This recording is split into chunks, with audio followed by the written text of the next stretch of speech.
Hi, I'm Evilise Page, and thanks for listening to the Believe Big podcast, the show where we take a deep dive into your healing with health experts, integrative practitioners, biblical faith leaders, and cancer thrivers from around the globe.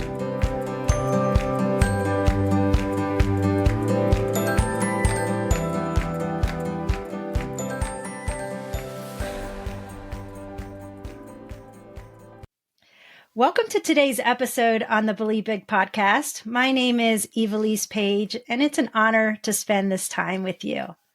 Well, today we welcome back to the podcast my friend, Pastor Mark Batterson, to talk about his new book, A Million Little Miracles. Mark serves as the lead pastor of National Community Church in Washington, D.C., one church with multiple locations. NCC also owns and operates Ebenezer's Coffee House, the Miracle Theater, the DC Dream Center, and the Capital Turnaround as gathering places for the community and funding for kingdom causes. Mark serves as the lead visionary for the Dream Collective, which equips and supports dreamers who long for revival in the church, reformation in the kingdom, and the Renaissance in culture. Mark holds a Doctor of Ministry degree from Regent University and is the author of 24 books, including one of my favorites still, and New York Times bestseller, The Circle Maker. Mark is married to his beautiful wife and my friend Laura, and they live on Capitol Hill. They have 3 children, Parker Summer, who's married to Austin, and Josiah. Welcome back to the show, Mark. Evilise, thank you. And can I make one little addition? We now have a grandson, our first grandson. So it's a new chapter of life. We are loving it. And just on a personal note, just thank you for the way that you walked Laura and I through a couple of battles with breast cancer, and you have been so gracious to us, encouraged us, and we wouldn't be where we are without Believe Big. So grateful and so fun, excited to have this conversation. Oh, well, thank you for taking time to be with us. I know how busy you are, and congratulations on that grandbaby. That is totally just an incredible blessing. So thank you and congratulations. Thank you. We always start our podcast with our guest's favorite health tip. Do you have one that you could share with us as we start today? Well, I'll throw out a couple of random things. Everybody has a different circadian rhythm, and so I want to be really careful. Oswald Chambers said, let God be as original with others as he was with you. So I'm not prescribing, but a NASA study found that a 26-minute nap increases productivity 34%. So for all my nappers out there, it resets my brain. I have a new burst of creativity, a new burst of energy. And so I'm just wired in a way I can't work wire to wire. And I work, 10, 11, sometimes 12-hour days. I can't do it without either a little nap in between or maybe some exercise to reset. So there you have it. I love it. In fact, Evilise, if I was running for political office, my platform would probably be a nationally mandated nap time. You don't have to nap, but everybody gets a nap time. I think we would be a nicer nation because of it. I believe it. And during nap time, I said, if you don't want to nap, that's okay. As my kids got older, it's quiet time. So there are no rooms. So I love that. So A Million Little Miracles is such an uplifting book. What inspired you to write it? And what message do you hope readers take away from it? Well, if we were doing a word association and we hear the word miracle, we tend to think of things that defy the laws of nature or maybe even defy a doctor's diagnosis. And, we can talk about that. I've experienced those kinds of miracles. But at the same time, there are 37 sextillion biochemical reactions happening in the human body at any given moment. And Evilise, I didn't flip a switch this morning. I don't even change the batteries. Like it happens. Like your heart will beat 100,000 times, 6 quarts of blood through 60,000 miles of veins, arteries, and capillaries. If that's not miraculous, I'm not sure what is. Every day about 330 billion cells will recycle. So we're all about 1% different than we were yesterday. And I think those are miracles in and of themselves. And I happen to believe that we're fearfully and wonderfully made. And in fact, you know what? Our body you could not afford the pharmacy or the drugs that your body produces, be it oxytocin or serotonin. You couldn't afford it. And your body just does it. And I think all of that is pretty amazing. So I think miracles are kind of all of the above. But this was a book about, hey, can we appreciate the million little miracles that are happening all around us all the time, happening in us all the time? So that was kind of the motivation for writing the book. Yeah, well, I love it. And, your books often explore the power of faith in action as well. So how did writing this book challenge or deepen your own faith? Well, I think we either take things for granted or we take them for gratitude. And, I think that the happiest, healthiest, holiest people on the planet are those who just don't take anything for granted. And I wish this wasn't the case, Evilise, but you have some experience with this. My wife has had 2 bouts with cancer. I haven't had cancer, but my intestines ruptured and I was 2 days on a respirator, probably should have died, lost 25 pounds in a week, had an ostomy, had to wear that ostomy bag for about 6 months. It was a hard year. And I tell you what, after you walk through that kind of experience, you just don't take as many things for granted. You tend to take everything for gratitude. And so I think, that's just really important that we just cultivate that attitude of gratitude. And it has more to do with health than what we think. And I think the psychosomatic nature of we're body, mind, spirit, and all those things affect everything else. Yeah, I mean, they've even done scientific studies that you can't be in a state of gratitude and fear at the same time. It has to be one or the other. And Yes. So if you're experiencing gratitude, then your cells are thriving, your body's thriving. And they've actually done studies on fear that when you're in a fear state, your body becomes frozen and it can't heal. So it's really important to remember how God created our amazing body to thrive. And your suggestion and confirmation and reminder of gratitude is one that we need to always remember. So thank you for sharing that. Can I throw in kind of one fun little thing? Yes. As someone that had severe asthma for 40 years, and I don't know how else to say this, but God healed my lungs. July 2nd, 2016, prayed a prayer, and I have not touched an inhaler from that day to this day. After 40 years of there weren't even 40 days where I didn't take multiple puffs of a rescue inhaler. So when that happened, Evilise, I started really researching the respiratory system, just very curious about kind of the way that works, the way inflammation may affect it, for example.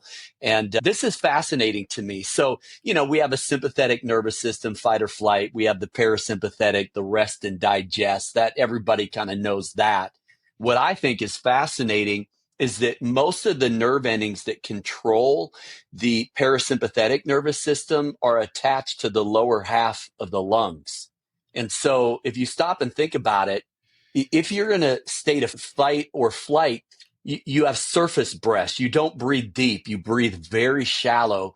But there's this little way to trick your system that literally a deep breath. In fact, maybe all of us should do it right now. Take a deep breath and then you let it out.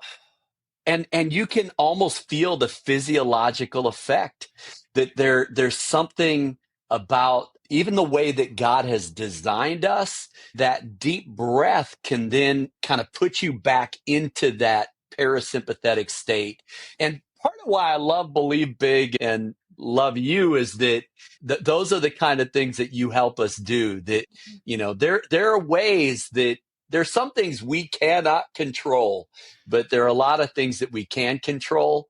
And I just thought that was kind of fun to throw it out there. I mean, I have never had so much fun researching a book. I mean, 688 footnotes, went in 1,000 different directions, but just never ceased to be amazed at the human body and about everything else. Yeah. And, you mentioned about your asthma, and you must have prayed before those 40 years, right? Or all those 40 years, that God would help to heal it. What do you think was the difference? Like, some people say, man, I've been praying over this for years and I don't feel like God's hearing me. Or what do you feel was the difference in God's timing of saying, okay, not only did he heal you of that, but then you ran a marathon without an inhaler as well. So, to dot that I and cross that T. So what do you think was the result of that? Like, why? Yeah. And I don't think I know. There are just some things that I have what I call a Deuteronomy 29:29 file. And I promise everybody that's listening, I pastor a church. I'm not going to turn this into a sermon, but that is my worldview. That's kind of my matrix that things make sense. And so Deuteronomy 29:29 says that the revealed things belong to us. The secret things belong to God. So, Evilise, over the years, I've had to put a lot of things in that Deuteronomy 29:29 file, things that I don't understand. They haven't been revealed to me. So why would God not heal me for those 40 years, but then on one day, bam, he does? I'm not sure I understand that. And, before we planted and pastored National Community Church here in DC, which the Lord has blessed and it's thrived. I mean, we tried to plant a church in Chicago and it failed. Like, I don't totally understand that. And Evilise, I don't understand why my father-in-law at 55, 2 days after his 55th birthday, and he had just gone to the doctor, and the doctor had just said, you could drive a Mack truck through your arteries. How is it then that he dies of a massive heart attack at 55? That still doesn't make sense to me 27 years later. So I just think the human condition is such that I don't think we're going to have all the answers on this side of the space-time continuum. I think the day will come that some of those things will make sense, but there are just not easy answers to those questions. And at the same time, if you could answer every question, faith and trust would be out of the equation. But part of it is learning to trust the heart of God when I can't see the hand of God.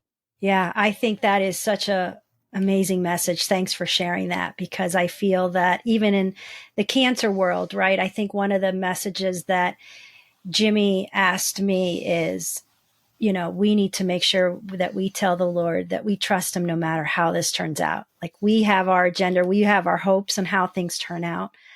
He's the only sovereign one, and he's the one that knows the beginning and the end. And we just need to surrender to that. And I think that act of surrendering brings peace and allows us to continue on, with however many days we have ahead. So thank you for sharing that. Yeah. And that brings me to, I know that a lot of people that are listening right now have a hard time and they struggle with believing in miracles. So how would you encourage somebody who wants to believe but finds it difficult? And, what do you think is the biggest misconception people have about miracles? Yeah. Well, I might just take a moment to remind us that we are on a planet that's spinning at 1,000 miles per hour and speeding through space at 67,000 miles per hour. So even on a day we didn't get much done, we did travel 1.6 million miles through space. Now, I sometimes jokingly ask, when was the last time you thanked God for keeping us in orbit? And the answer is never. I don't kneel next to my bed. Lord, I wasn't sure we were going to make the full rotation today, but you did it again. I think that God is so good at what God does that we tend to take it for granted. And so part of the impulse in writing this book was I've met people who would say, I've never experienced a miracle. And I would say, with all due respect, you have never not. Like, think about the astrophysic kind of miracles that are happening. I mean, we haven't even thrown in the fact that the Milky Way is speeding through space as well and spinning. And we don't even get dizzy. We can keep our balance pretty good. I just think that it kind of begins with an appreciation that, wow, everything, well, nothing is as simple as it seems. And everything is more miraculous than we can imagine. And I think that baseline appreciation then helps us understand that, yeah, even though we call miracles things that are kind of inexplainable, the truth is all of it is pretty miraculous. So that's kind of my baseline. Yeah, I love that. And then you also emphasize the need to cultivate a holy curiosity. How can someone facing, a difficult season like a health crisis rediscover a sense of wonder and faith in the midst of uncertainty? Yeah, that is sort of one of my rules of life or mantras. I think I would have been about 22 when I picked up a biography on Albert Einstein, 878 pages. And page 755 changed my life. Albert Einstein said, never lose a holy curiosity. And there was something about the juxtaposition of those two ideas that really impacted me. And so, Evilise, I'm curious, honestly, about everything. Like, there's hardly anything that I don't find pretty interesting, pretty amazing. But then I would even push that a little bit further. So Laura and I have a counselor, and I'll just put this out there. I've never met anybody that doesn't need counseling at some point for something. Like, all of us need a little bit of help along the way. Ours happens to be a family systems therapist. And so it's kind of the Dr. Murray Bowen, that kind of system of thought. But at the heart of it is this idea of cultivating non-anxious curiosity. And I can't even tell you, that has changed the game for us in terms of parenting, like the way that we even parent our children. Occasionally, you just what were you thinking? You were not thinking. But there's a different approach path where instead of making people defensive, you just cultivate a genuine curiosity. In fact, everyone is my superior in some way, and that I learn of them. That's what I want my posture to be. And then as it relates to, say, a cancer battle or cancer journey, I think I've shared this before, but man, this one's worth sharing again. That, Laura read this poem when she got that first diagnosis, and it posed a question. And the question was this: what have you come to teach me? And that's a really hard question to ask when you get a hard diagnosis or you're in a difficult situation. But I just don't know how else to make it through. You really have to take a learning posture, kind of a growth mindset, and genuinely ask the question, what have you come to teach me? And I tell you what, Laura and I have grown so much, and I might add, grown closer to each other through the journey because, hey, this isn't what we would have signed up for, but we're in the class, and either we can learn or not learn, and we're going to take a learning posture. What have you come to teach us? That's great. Yeah. I think one thing that I try and do along with that is to say, Lord, take from me what you need to take. That's act of surrender again, is keeping your palms open, facing up, and say, Lord, take from me what you need to take and give me what I need to receive today. So that goes along with what you just said. I love that. At Believe Big, we see prayer as a powerful part of healing. Can you share a story from your book or life where prayer led to a breakthrough or an unexpected miracle besides with your breathing and your asthma? Wow. How much time do we have? We have 10 more minutes. Yeah. I may come at this from a little different angle because, I could tell you a story about a prompting to pray a perimeter around Capitol Hill 29 years ago, and pretty crazy. We own 6 properties worth about $85 million on that prayer circle. So we've seen real estate miracles. We've seen health miracles. So I've experienced too many miracles not to believe God for the next one. But can I maybe come at this with a very simple observation? I think for most of us, our default setting in prayer is, Lord, change my circumstances. Like, in other words, just whatever's happening around me, change that. The problem with that is that sometimes the circumstances you're asking God to change are the circumstances that God is using to change you. Now, let's be very careful here. I think our theology is really important. I think sometimes we mistakenly say that God causes certain things. And I just don't. I think we live in a fallen world where disease is part of the human condition, and these bodies deteriorate. And I don't know who said it first, but none of us are getting out of here alive, Evilise. On one level, like, death is the destiny of all of us. And so, ironically, even if you're healed, it's a temporary healing. There is an endpoint. Sorry, that turned into a little bit of went in a little different direction than I planned. But here is my thought, or what the Lord is really teaching me. I want to pray, change my circumstances. And if that doesn't work, Lord, change others, because it's way easier than changing me. But I really have come to a place where my predominant prayer is, Lord, change me. Now, if you want to change the circumstances and you want to change other people, that's great. But at the end of the day, there's that old song that says, it's me, oh Lord, standing in the need of prayer. So I think just prayer, yes, it changes things. I think prayer is how we write history before it happens. But I think prayer is also taking a posture where God can begin to do a work in us and change our minds, change our hearts, change our attitudes, change our outlook.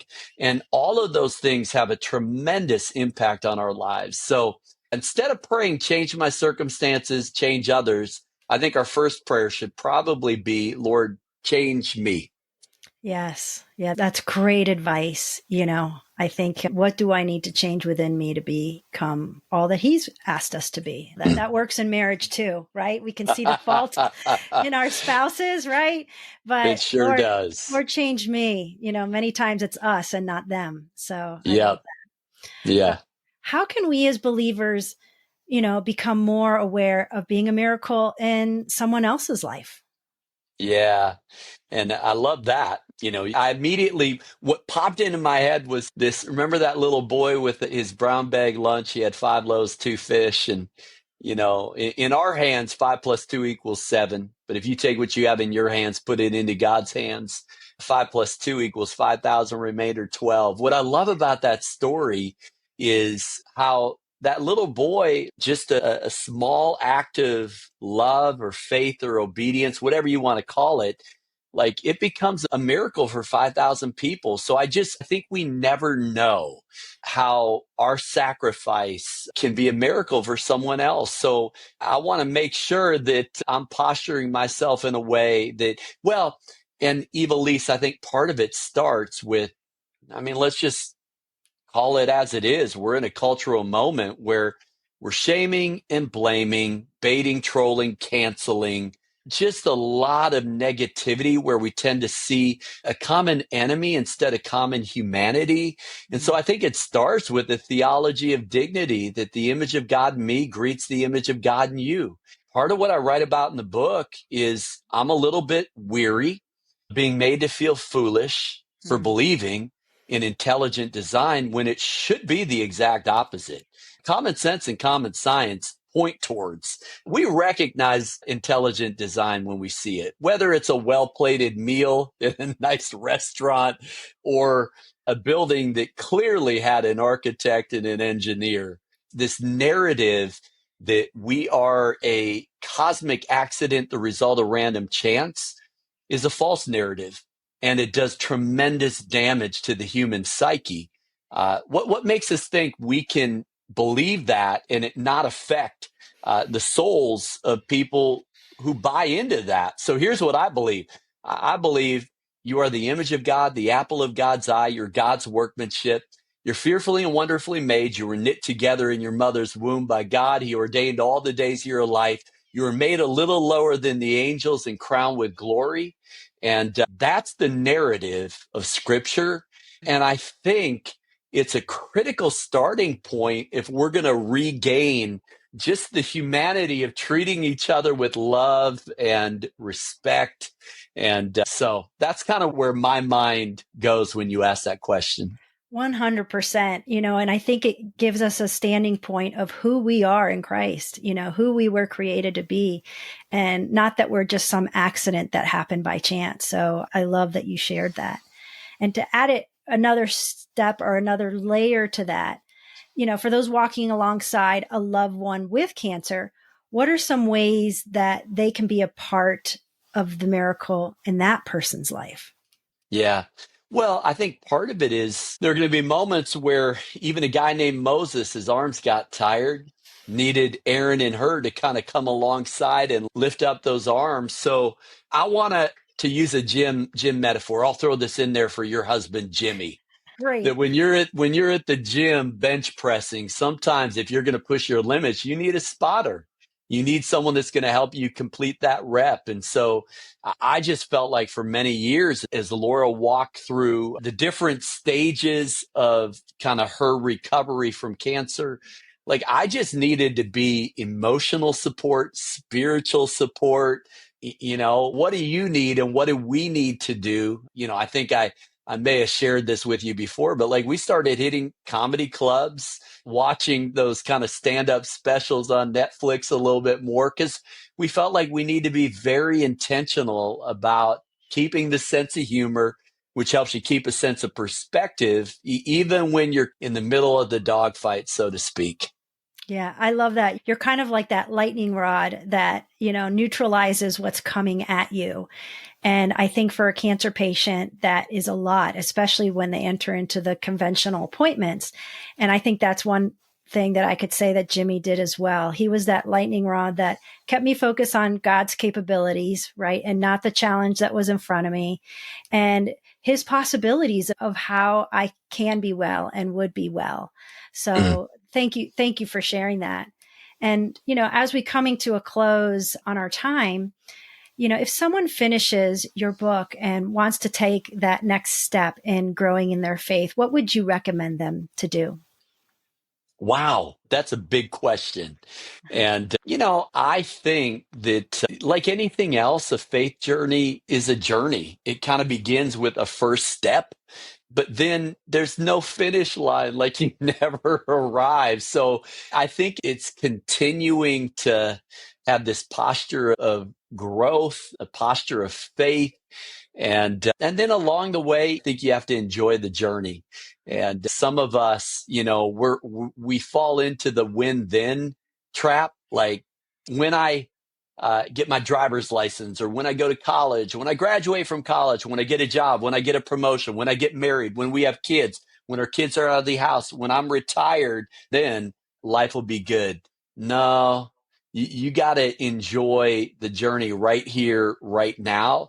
And part of that is just for me living in a place of just dependence upon God. In Him we live and move and have our being. And so we wish that the Lord's Prayer was give us this month our monthly bread. Even better, give us this year our yearly bread. But it really is give us this day our daily bread. And so I think a lot of it is just kind of this one day at a time. His mercies are new every morning and kind of living in that daily dependence upon God. And if we do that, God's pretty good at getting us where He wants us to go. I love that. Thank you, Mark. We're also going to put a link to National Community Church. So if anyone is listening, Mark's sermons are recorded from their church and you can watch from home, even if you're not in the DC area. So we'll make sure to put that link. And I also want to just mention that if anyone that is listening to this and would like some prayer, that would like to believe in a miracle, please contact us at Believe Big. Our advocates and are there for you to pray for you. And you can email us at info@believebig.org, or you can call us at 888-317-5850. And we would love to pray for that miracle for you.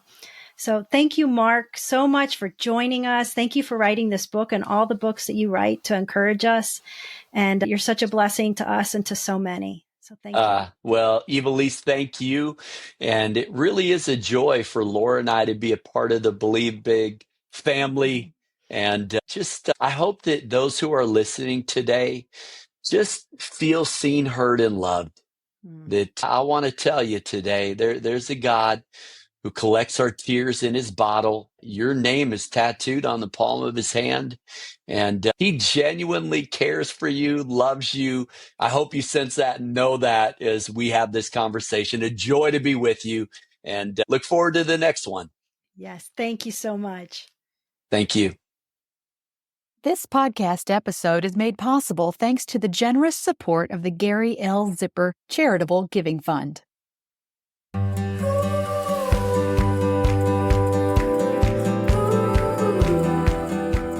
If you enjoyed this episode and you'd like to help support our podcast, please subscribe and share it with others. Be sure to visit believebig.org to access the show notes and discover our bonus content. Thanks again, and keep believing big.